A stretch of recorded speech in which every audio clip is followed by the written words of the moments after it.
हमें बेरी नाम के एक लड़के को देखते हैं, यानी कि द फ्लैश को। वो अपने ऑफिस के लिए तैयार था और जाने से पहले एक बेकरी पर रुककर सैंडविच ऑर्डर करता है। तभी उसके हेड की कॉल आती है जो बताती है कि एक बिल्डिंग से कुछ चोरों ने पॉइजन जहरीली गैस को चुरा लिया है। तो हमें जल्दी वहाँ पर पहुंचकर उन चोरों को पकड़ना होगा। वहाँ पर हर तरफ तबाही फैली हुई है। अब बेरी जल्दी से अपना सूट बहुत तेज थी जो उसे सेकंड्स में दूसरी जगह पर पहुंचा दिया करती थी। अब खैर फ्लैश उस जगह पर पहुंच जाता है जहाँ पर चोरी हुई थी। वहाँ पर ये आकर देखता है कि हर तरफ बहुत बुरा हाल था, चारों तरफ तबाही फैली हुई थी। इसीलिए अब ये अपनी मदद के लिए बैटमैन को बुलाता है। अब एंट्री होती है बैटमैन की जो अपनी बाइक पर उन चोरों का पीछा कर रहा था। उधर फ्लैश देखता है जिस बिल्डिंग में चोरों ने चोरी की थी वो बिल्डिंग पूरी तरह से तबाह हो चुकी थी। उस बिल्डिंग के सबसे ऊपर वाले हिस्से में हॉस्पिटल था, साथ ही एक कमरे में बहुत सारे बच्चे थे जो बिल्डिंग के तबाह होने की वजह से नीचे गिर रहे थे। लेकिन फ्लैश अपनी सुपर स्पीड और पावर का इस्तेमाल करके सभी बच्चों को बचाने की कोशिश कर रहा था। यहाँ पर उसकी बैटरी भी लो हो जाती है। तभी उसने हवा में सब कुछ रोक दिया था और एक माइक्रोवेव से कुछ चीजें निकाल कर खाता है, कुछ फ्रिज से खाता है, जिसके बाद उसकी बैटरी चार्ज हो गई थी। अब वो सभी बच्चों को एक एक करके बचाता है। सभी की उसने एक लाइन बना दी थी और फिर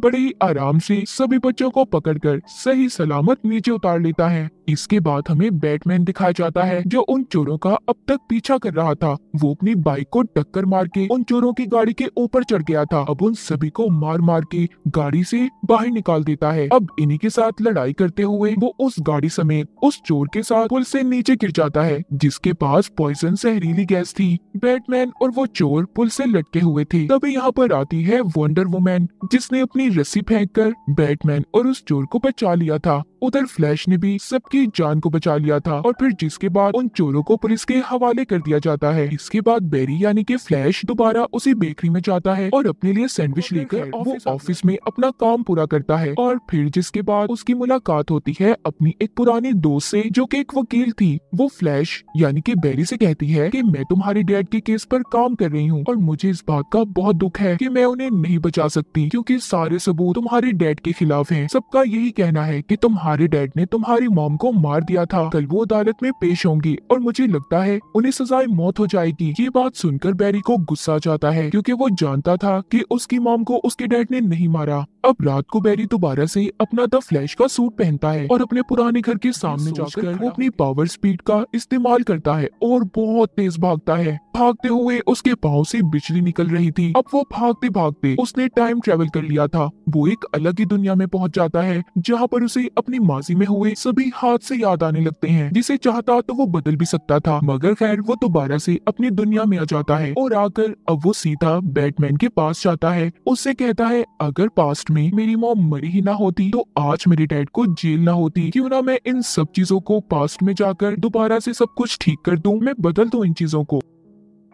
बैटमैन कहता है फ्लैश ऐसा करना बेवकूफी होगी क्योंकि अगर हमारी जिंदगी में ऐसे हादसे पेश ही ना आते तो आज हम कभी भी इस मुकाम पर ना होते। अगर तुम्हारी मॉम की मौत ना हुई होती तो तुम द फ्लैश ना बनते और ठीक ऐसे ही अगर मेरे मॉम डैड ना मरते तो मैं कभी बैटमैन ना बनता। इसीलिए जो हो गया उसे भुला दो। ऐसे टाइम के साथ छेड़छाड़ करना बहुत भारी पड़ सकता है। मगर फ्लैश फिर भी बैटमैन की बातों पर यकीन नहीं करता। वो अपना सूट पहनता है और अपनी बिजली जैसी रफ्तार का इस्तेमाल करके बहुत जोर जोर से भागता अपने पास्ट माजी में पहुंच गया था जब उसकी मॉम मार्केट में रेसिपी का सामान लेने आई थी। अब वहां पर जाकर वो करता ये है, उसने अपनी मॉम की बास्केट में टोमेटो केचप को रख दिया था ताकि जब वो घर जाएं तो उनके पास टोमेटो केचप हो और उसकी मॉम उसके डैड को फिर घर से बाहर केचप लेने ना भेजे और इस तरह उनका घर अकेला भी नहीं होगा। उनके घर में कोई डैड को भी पुलिस लेकर नहीं जाएगी। अब ये सब कुछ ठीक करने के बाद फ्लैश दोबारा से अपनी स्पीड से भागता हुआ अपने टाइम यानी कि अपने प्रेजेंट में जा रहा था। तभी उसे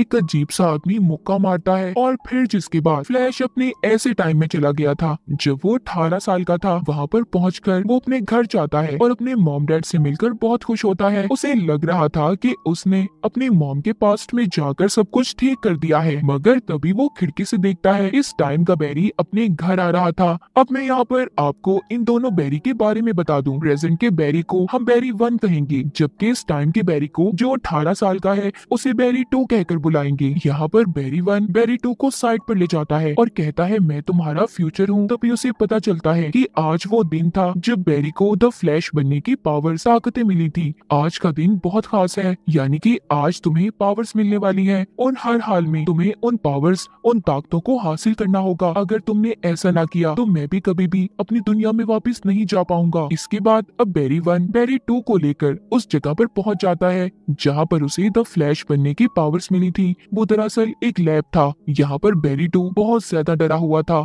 बैरी 1 उसको एक कुर्सी पर बिठाता है और तभी खिड़की से जोरदार कड़कड़ाती चमकती हुई बिजली बैरी 1 के अंदर से गुजरते हुए बैरी 2 में आ गई थी, जिसका मतलब ये था कि बैरी 2 को द फ्लैश बनने की पावर्स मिल गई थी। मगर बैरी 1 ने अपनी सारी पावर्स को खो दिया था, जिस वजह से अब वो अपने टाइम यानी कि अपने प्रेजेंट में भी वापस नहीं जा सकता था। वहीं पर दूसरी तरफ हम इसी टाइमलाइन यानी कि पास्ट वाले बैरी 2 को देखते हैं, जो अपनी पावर्स अपनी ताकतें हासिल करने के बाद इतना खुश था कि सड़कों पर यहाँ वहाँ भागने लगता है। उसने अभी सही तरह से द फ्लैश की पावर्स को जाना ही नहीं था कि उसके भागने से कितनी तबाही हो सकती है। वहाँ पर रोड्स पर बहुत से एक्सीडेंट्स भी हो जाते हैं। बैरी 1 बैरी 2 को समझाता है कि तुम्हें अपनी पावर्स पर काबू पाना होगा। जिसके बाद वहाँ पर दोनों की नजर टीवी पर पड़ती है, जिसमें जनरल जॉर्ड बता रहा था कि एक सुपर हीरो यहाँ तुम्हारी दुनिया में है। अगर तुमने उसे मुझे वापस न दिया तो मैं पूरी दुनिया को तबाह बर्बाद कर दूंगा। जनरल जॉर्ड की बातें सुनकर बैरी समझ गया था कि ये सुपरमैन की बात कर रहा है। वो सोचता है अगर सभी सुपर हीरोज को इसी दुनिया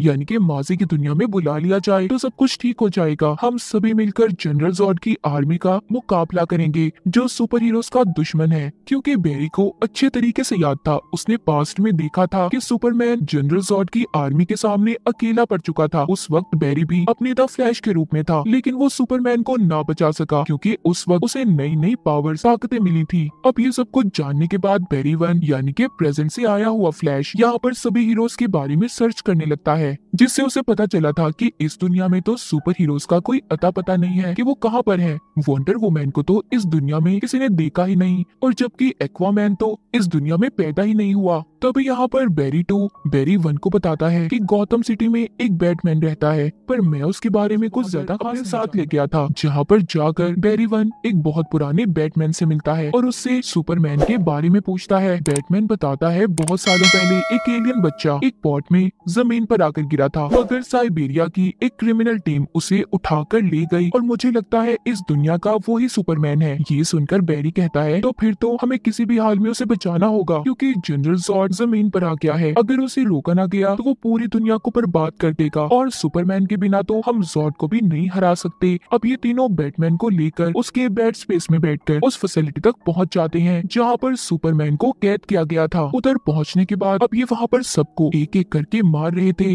बैरी 1 ने अपने द फ्लैश का सूट बैरी 2 को दे दिया था, क्योंकि इस वक्त पावर्स इस दुनिया की बैरी 2 के पास थी। वहाँ पर सभी सोल्जर्स फ्लैश को मारने वाले थे। उसके सामने बैरी 1 आ जाता है, मगर इस दुनिया के फ्लैश यानी कि बैरी 2 ने प्रेजेंट के बैरी को बचा लिया था। बैरी की हालत यहाँ पर बहुत खराब थी, उसे उल्टी आने लगती हैं। तभी यहाँ पर एंट्री लेता है बैटमैन। उसने एक एक करके सभी सोल्जर्स को मार दिया था। फिर अब ये तीनों उस जगह पर जाते हैं जहाँ पर सुपरमैन को रखा हुआ था। जब ये अंदर जाकर देखते हैं तो उधर कोई सुपरमैन नहीं था, बल्कि एक लड़की थी। ये तीनों से देखकर बहुत हैरान थे। तभी वहाँ पर लाल रंग की रोशनी जलती है और सायरन बजने लगे थे। अब जल्दी से बैरी उस लड़की को उठाता है और साथ ही उसका सूट भी ले लेता है। इसका मतलब वो सुपर गर्ल थी। तो हुआ कुछ यूँ था कि जब बैरी ने अपने पास्ट माजी में जाकर रखा तो इसकी उस छोटी सी गलती की वजह से एक नया टाइम लाइन बन गया और सुपरमैन की जगह सुपर गर्ल इस दुनिया में आ गई, जो अब काफी कमजोर पड़ चुकी थी। अब ये तीनों अपने साथ उस सुपर गर्ल को लेकर किसी तरह उस फैसिलिटी से बाहर आ गए थे, जहाँ पर इनको चारों तरफ से